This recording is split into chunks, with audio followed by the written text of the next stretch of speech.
বিজিবির ডিজি পর্যায়ের যে মিটিংটা হবে এটা আমাদের একটা সবসময়ের রেগুলার ফাংশন, প্রতি বছর হয়।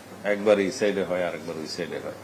এখানে বর্ডার ইস্যুস গুলো অ্যাড্রেস করা হবে, উভয় পক্ষের কি কি সমস্যা আছে এবং কিভাবে হয়, এটা রেগুলার ইস্যু।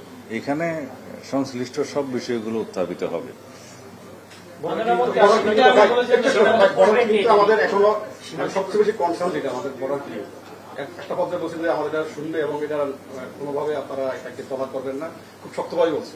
কিন্তু বর্ডার ক্লিনটা তো এখনো চলমান আছে, চলছে। আপনারা যেটাকে বর্ডার কিলিং বলছেন সে সম্পর্কে যদি আপনারা বিস্তারিত জানেন তাহলে খুশি হব। বর্ডার কিলিং হচ্ছে যদি অন্য দেশের বাহিনী কর্তৃক আমাদের সীমান্তে অথবা জিরো লাইনে এসে যদি কিলিং করে, সেটাকে আমরা বর্ডার কিলিং বলতে পারি। যদি আমাদের সীমানার অভ্যন্তরে এবং তাদের সীমানার অভ্যন্তরে কোন রকমের কোনো অপরাধে জড়িত থাকে কেউ, ইললিগেল ট্রেসপাস করে যায় কেউ, সেটা তারা কিভাবে অ্যাড্রেস করবে সেটা তাদের দেশীয় আইনে পড়বে। এটাকে বর্ডার কিলিং বলা ঠিক হবে না।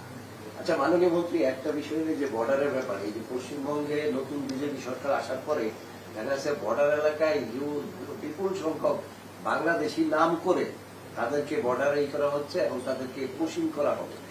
এই ব্যাপারটা আপনারা কিভাবে? আমরা এগুলো শুনতে পাচ্ছি। বর্ডারে আমাদের বিজিবি অ্যালার্ট আছে। আমরা যে কোনো রকমের ইলিগেল পুশিং বা পুশব্যাক এগুলার বিপক্ষে।